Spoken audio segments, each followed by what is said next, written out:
Has Binance been against the crypto industry all along, or are they being framed? That and much more coming up.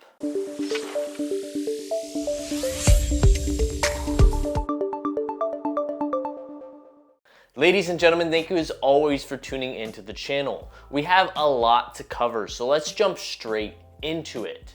The Commodities Futures and Trading Commission submitted a 74-page complaint against Binance, which contains some staggering allegations about how the world's largest crypto exchange tried to dodge US regulators. The government agency sued Binance, its CEO Changpeng Zhao, and its former chief compliance officer Samuel Lim on Monday for violating US financial laws.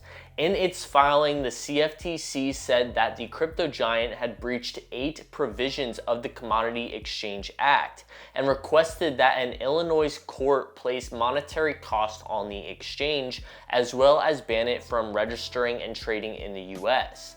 Binance has denied the CFTC's allegations, with a spokesperson from the exchange on Tuesday saying that they have hired over 650 compliance staff and spent $80 million to help with transaction monitoring, know your customer rules, and other compliance programs over the past 2 years, pointing to efforts to block US residents from trading on the exchange as well.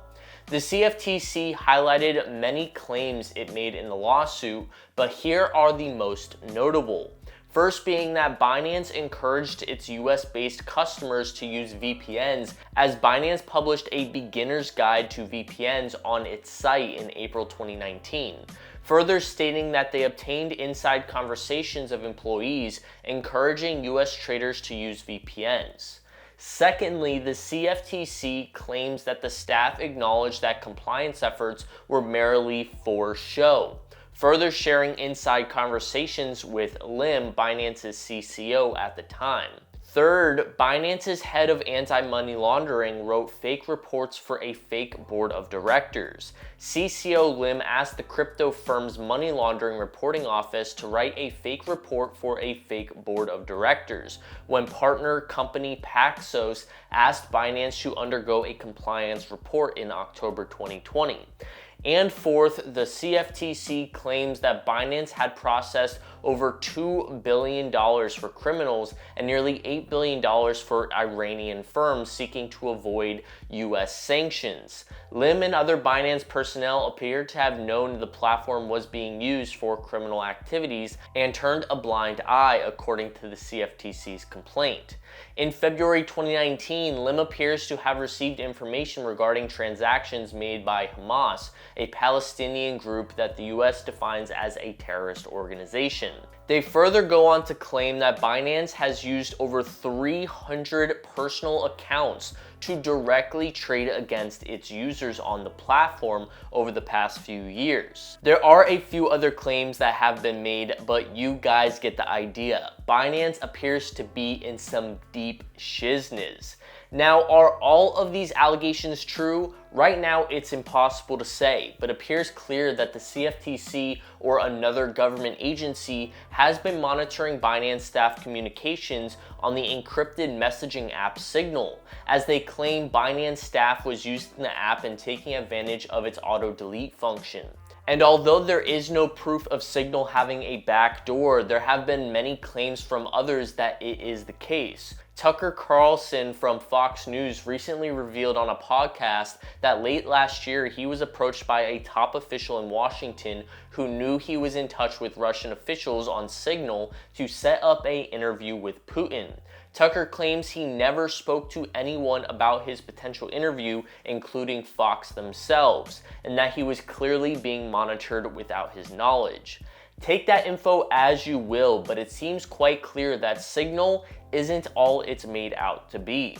Shortly after, we did get a response from the man himself, CZ, in which he went on to state that Binance has developed best-in-class technology to ensure compliance, they cooperate with law enforcement, and they don't trade against its users, etc., etc. A quite bland PR response in my opinion, but of course there's only so much you can say without getting lawyers involved. These are quite some bold claims that the CFTC is making about Binance, but let's be be real, they are definitely not unrealistic. If any of you were around between 2018 and 2020, you know damn well you could easily hop on a Binance account here in the US, but we always do have to play devil's advocate and look at both sides. And it's quite obvious now more than ever that the United States and other countries are cracking down hard on crypto, whether justified or not.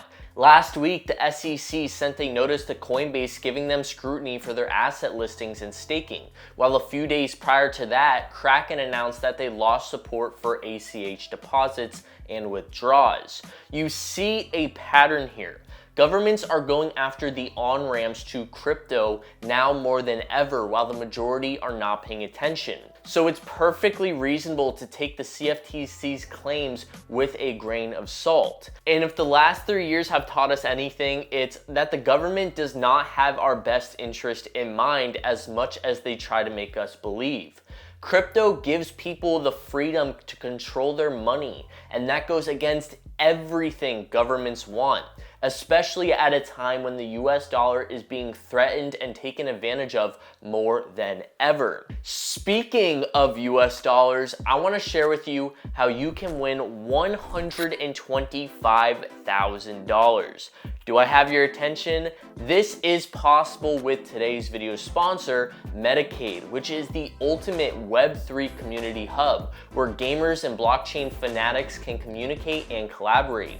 Their vision is to create a fun and dynamic virtual hangout for like-minded people to enjoy all things GameFi and experience everything that Web3 culture has to offer. In the Medicaid platform, you will be able to meet fellow gamers, developers, and entrepreneurs who want to share their interests, ideas, skills, and talents with one common goal. You will be able to see what games are trending, view leaderboards, publish reviews, and gain access to the most advanced GameFi alpha and interact with other members in real time, all while being rewarded with the native MCAID token for your own input into the community. MCAID is focused on putting games back into the hands of gamers, and that is why MCAID token holders will be able to vote on which developers submitted games will receive funding via their Meta grants.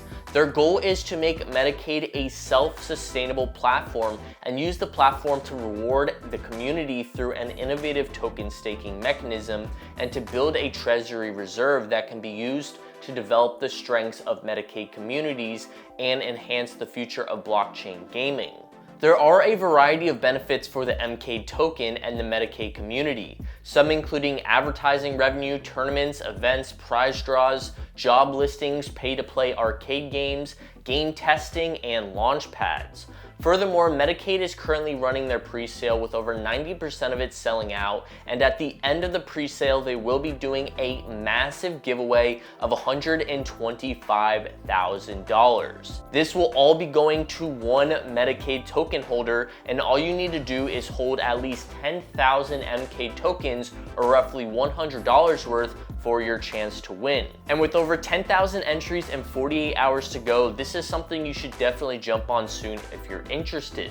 Web3 technology is revolutionizing how the world functions, and Medicaid will clearly revolutionize how a traditional community gaming hub is operated and owned.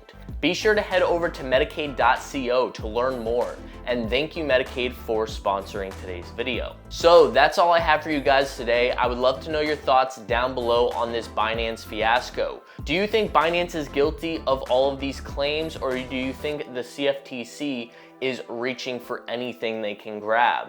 Thank you guys as always for watching, and I'll catch you in the next.